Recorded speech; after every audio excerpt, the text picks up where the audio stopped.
There are sort of three hallmark questions that I suggest people ask themselves when they're thinking about, should I really be worried about this child? The first one is there a substantial shift in their behaviour from their normal way of being? The second one is there a shift across settings?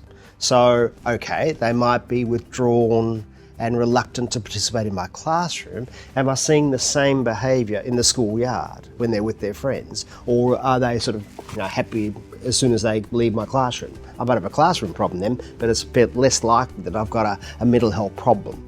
And the third one, and I think it's probably to some extent the most important, is how anxious do I feel on that child's behalf? I think we're all sensitive, and we have our own kind of barometer of anxiety about people. And when we really feel like we're really starting to worry about a kid, it's a fair indication that maybe we should be thinking more deeply, perhaps consulting more broadly, or considering other strategies to help them improve. One of the things that teachers are fortunate with is that they get to see a lot of children. And in seeing a lot of children on a day-to-day basis and over time, they get to be pretty good judges of what's usual and what's typical and what's not. I think if a teacher does have concerns about a particular child, watching that child carefully and over time and in different contexts is really important. If you're concerned about a student, it's clear the first step to take is observing that child's behaviour and the events around it. But how do you do that?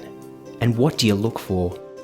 Kids Matter has created an easy-to-use tool to help you record what you're seeing and find patterns that will assist you in understanding what's going on for a student. It's called Beatles.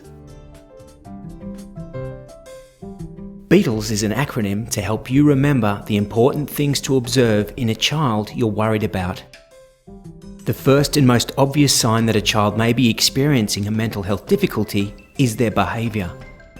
Some behaviour that points to problems is clear and easy to spot. But there is a wide variety of other behaviour that can be equally important to look for.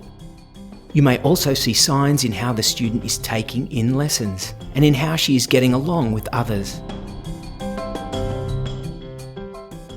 These behaviours are often driven by the emotions the child is experiencing and the thoughts they might be having about themselves, others, and the future.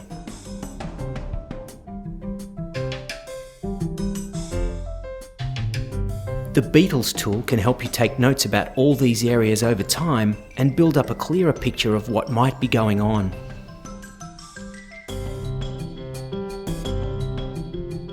Regardless of the form that the mental health disorder takes in a child, the hallmark of a disorder is measured in its intensity, in its duration, and in its frequency, and in the functional impact that this has on the child's daily life and on others.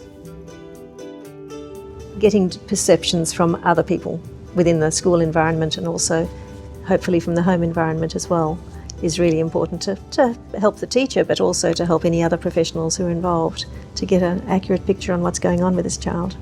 Observation tools can be really useful with children because you really get a perspective on what's happening for them through their behaviour. They're not always that great at communicating in words so much.